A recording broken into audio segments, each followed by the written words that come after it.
gives me great pleasure to represent Premier Oyiwo, my Managing Director and Chief Executive Officer of Nigeria Interbank Settlement System, NIPS. NIPS is a household name to so many of you, but the beauty of it today is when we are discussing Fintech and NIPS is present, and you are given a title that talks about sustaining a legacy. How do we build a legacy? Should be the first point of discussion. Building a legacy requires collaboration without any form of cutthroat competition.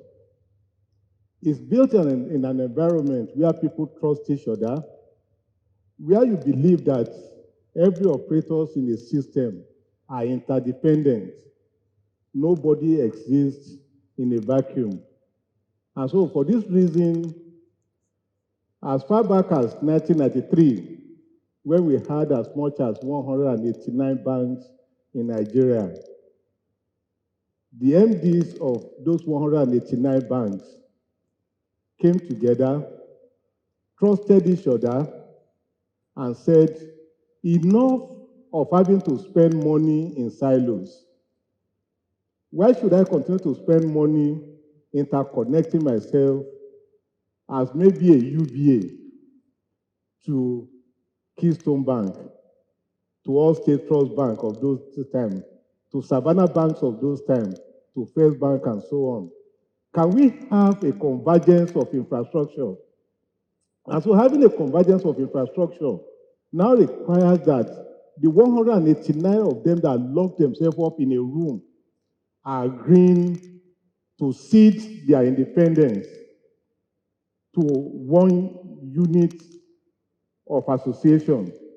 And that unit of association now was more of a company that would be private sector led. Imagine what it takes for three people to agree on something.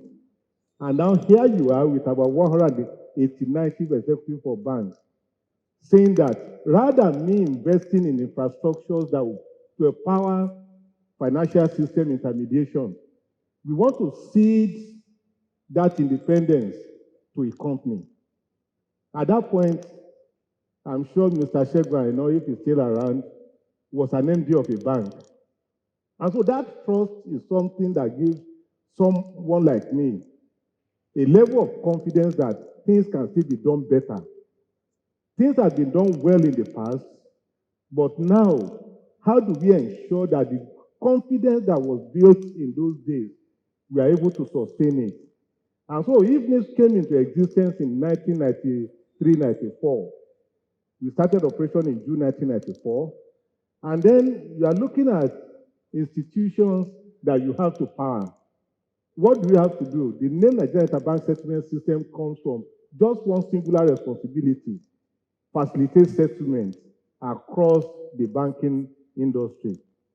But now, as the system grows, as fintech comes into the mainstream of intermediation, can you even imagine at that point in time, they were looking for an MD of a bank who had a CBN background and has a degree in computer science.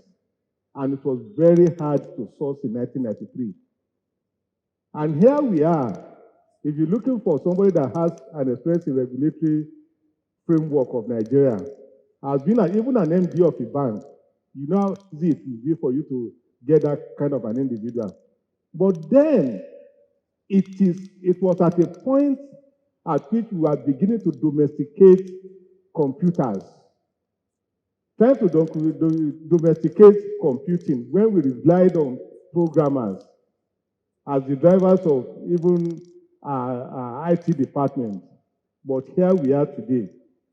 Then don't forget the days of saying Visa card accepted here, MasterCard accepted here. And so if you have a MasterCard, you can't use it on a Visa device. If you have a Visa card or VAF card, you can't use it on a MasterCard device. And then, even at that point, where do people run to look for IT support? We didn't even have local competencies that could drive some of the initiatives we had for the banking industry or the financial system at those points. But here today, beyond the banking industry that NIPS was established to serve them, we now have various and multiplicity of operators. Pension industry has been defined as part of financial system because ordinarily, the financial system is not all about banking. It's about insurance, it's about the capital market, it's about the pension industry. Not to not talk about the myriads of ancillary institutions that services this financial system. Who do we rely on, even in NIPS in 1994? NCR. That was a foreign company for that matter. But now we can comfortably say that as a company, we have local competencies that makes us rely on initiatives that are developed by locals. When we wanted to introduce the NCS, the Nigeria Central Switch, we were looking for ACI all over the world. But here we are, I can tell you that whatever you have in the NIPS Instant Pay is a locally developed API by our staff. And so most of the things we do in NIPS today rely on our people. And so if you want to even build legacies, what legacies do you currently have? We have legacies that must be built around people, processes, performances, and purpose. Did we clearly define the purpose for which fintech are needed? Yes, we've defined it, that they are supposed to enable participation and fair conduct among the operators in the financial system. They are supposed to allow for responsiveness, promptness of activities, promptness of financial intermediation is what people want. People are tired or never even want the so-called a la carte meal. They want something they will get instantly. And so in terms of responsiveness, how has fintech assisted? Fintech and the competencies we have locally, that doesn't even necessitate us running from pillar to pole, looking for competent hands to run our system, has introduced a lot of efficiency and effectiveness into our processes. We have more openness among even the operators. If there is a discussion that needed to be held in terms of growing the financial system today, it's not hard for you to bring the practitioners in the banking industries to the table. You bring practitioners in the pension industries to the table. Insurance will bring them to the table. Capital market will bring them to the table because of the support that we are getting from the fintech that doesn't recognize the dichotomy of territories. And so it's important for us to equally know that in the course of even developing these competencies, we rely on the rule of law. Standards are set across regulatory framework, and the regulators are there to manage it. Today, you cannot talk of the financial system without talking about telecom. Is the NCC up to its responsibilities? Yes. Because anytime there is even any form of divergent view between the banks and the telecommunication operators, NIPS is able to bring everybody to the table to say we have to discuss, because one way or the other, we have realized that the capacity of the telecoms industry is needed to run the activities in the banking industry and the financial system as a whole. And what do we do? Is to innovate and continue to take challenges that the customers are bringing to the table for us to grow. And then, in terms of our planning has gone beyond short-term processes. We are looking at long-term processes because the generations that are coming after us are more impatient than us. And so, as much as possible, even as present managers of companies, fintech, financial system, and so on, everyone realizes that accountability and sound financial management becomes necessary. But the question we now need to ask ourselves is, have we really gained from fintech incursion? into the financial system. We have. And it is not limited to fintech alone. Everybody is competing for the same fund that the fintech are trying to access. Today, you hear of e-commerce, you hear of e-health, you hear of logistics, you have of edtech, you hear of energy, you have of agri-tech and transportation. Have we, as fintech, been able to play a leading role, a trusted role for us to even be invited to come and take the funds that are available? Statistics are there to tell us that in the year 2021, over 1,038,456,500 US dollars came into Africa in terms of funding startups that has to do with fintech. Out of it, the Nigerian economy got 536 million of the 1.038 billion, representing 59.4% of the funding that comes to startups to drive businesses, to drive startups. And the question again is, even while bringing the money in, you've assured investors that this is what I'm going to use this fund for. Have we been able to have the desired social impact?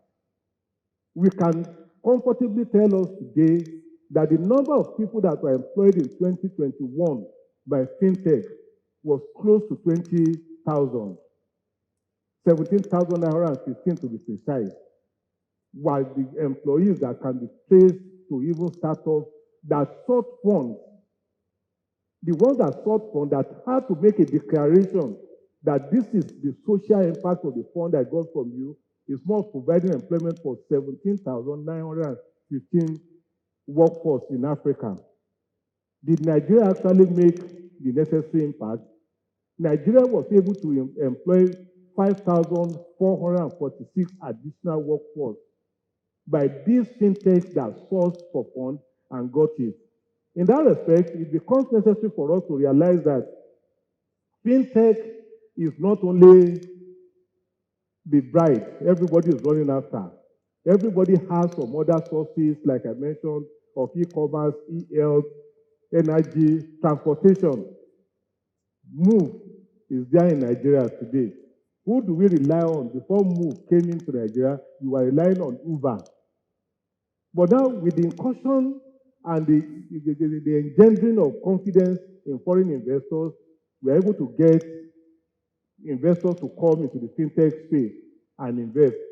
Flutterwave, for instance, then if we now come to company level, we now begin to look at across Africa, who are the individuals, who are the companies that are able to get funding from foreign donors. Flutterwave from Nigeria, for instance, got $170 million US dollars. That is a fintech. We have MTN Alan, an Egyptian company that got 120 million in 2021 alone. We have Trade Depot, a Nigerian retail tech company that got 110 million. And that dovetails down even to Daystar Power. That is an energy driving company that equally got a sum of 62 million. What does that tell us? That we are daily gaining. We are gaining, we are making the desired impact in terms of ensuring that fintech contributes significantly to growth and is able to power innovation and economic growth. But the question that remains in the top of our mind today is, has this funding been growing? Yes, we have a table that shows that in 2015, we were only able to get 185 million US dollars. But by 2021, we were able to get, Africa was able to get as much as 2,148,517,500 US dollars. Meaning that from 185 million, we have been able to cross the threshold of 2 point something billion. Do we have the potential to sustain this? which is the question that is the keynote address is addressing today. If we have been able to build confidence over the period, and we've made foreign donors and even loan disbursing institutions to trust us that will use whatever fund is given to fintech effectively, it will make the desired impact. How do we sustain this legacy? We need to still build confidence across the various operators in the financial system. Today, you see that even the CBN is licensing more and more players in the financial system. 5 years ago, we still had the discount houses playing dominant role. With mergers, acquisitions, and so on, discount houses are moving into merchant banking. But today, again, 3 years ago, we never had anything called payment service banks. But today, we have 5 licensed payment service banks. What does that tell us? Majority of these ones, Money Master, for instance, is powered by Glo. 9PSB is powered by 9Mobile. OPSB, UPSL here. And then we have Smart Cash by Airtel and Momo by MTN. Do we trust ourselves now? That means the financial system and the telecom sector. Whatever we have been telling the telecommunications sector in the years past, that there is need for us to ensure efficiency and low-cost processing of transactions. Will it not become more glaring to the PSBs now and even their promoters that we are not just fighting for low-cost service delivery, but because as we grow the latitude of operations of the financial system and exposures, we all need to do it at reduced cost. While doing it at reduced cost, efficiency that is desired from each of the players must be ensured and assured. And that is why this comes as an appeal, even from NIPS as standard setter for the payment system, that we need to still look at the people, process, purpose of the fintech more and more for the financial system, and ensure that we have greater and improved accessibility of the services the financial system offers to the hinterland. We've done enough in the metropolitan cities. How do we penetrate into the hinterland? That is a mission that we must set to do. And it requires trust. It requires cooperation. The days of saying I'm competing with this person is gone. Institutions today collaborate, cooperate to ensure that service is delivered to the last mile customer. At what pace are we responding to the needs of the market? As much as it is necessary, we need to ensure that infrastructure optimization is equally put as a top burner. It's not just enough for us to say we have infrastructure. I build my own in silos, this one builds its own in silos, and so on. If there is no convergence, there is no way the desired impact of fintech inclusion and inclusion. Because I believe strongly that even while talking about financial inclusion, we should equally be talking about fintech inclusion in our processes.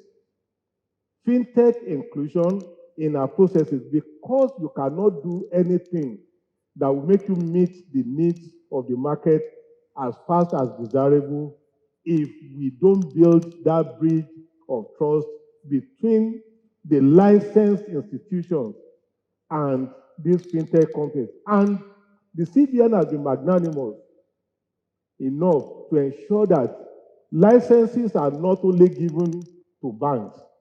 Fintechs are beginning to be the owners of MMOs. They are beginning to be the owners of microfinance banks.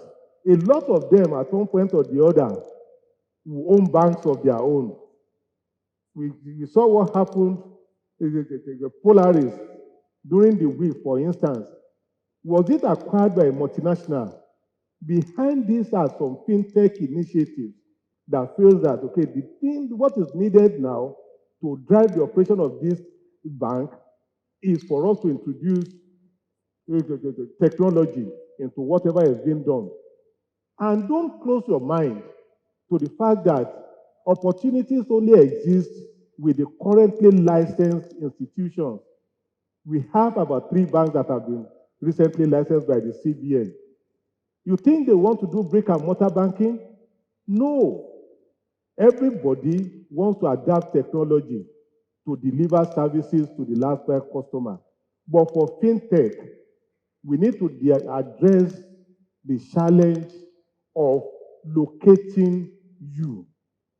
Even while you are driving financial inclusion, driving financial intermediation, where can I locate you? You don't only exist in the cloud. While seeking your licensing, you gave a locational address and you gave some operations and operating location. If we get there, will we find you? Let's sustain our confidence in each other. Let's sustain trust. Let's build bridges of collaboration in such a way that when the roll call comes, we'll continue to engender confidence of the public we are serving and the investors that want to pool resources for us to make the desired impact in the financial intermediary role that fintech are driving. And above all, it is not the funds that the fintech are sourcing today is not only for you. Other competing needs are emerging that are competing for this same fund, but be accountable, be accessible, and work more with as many partners as possible that are in the system to grow the economy of Africa, nations of the world, and in particular. Thank you.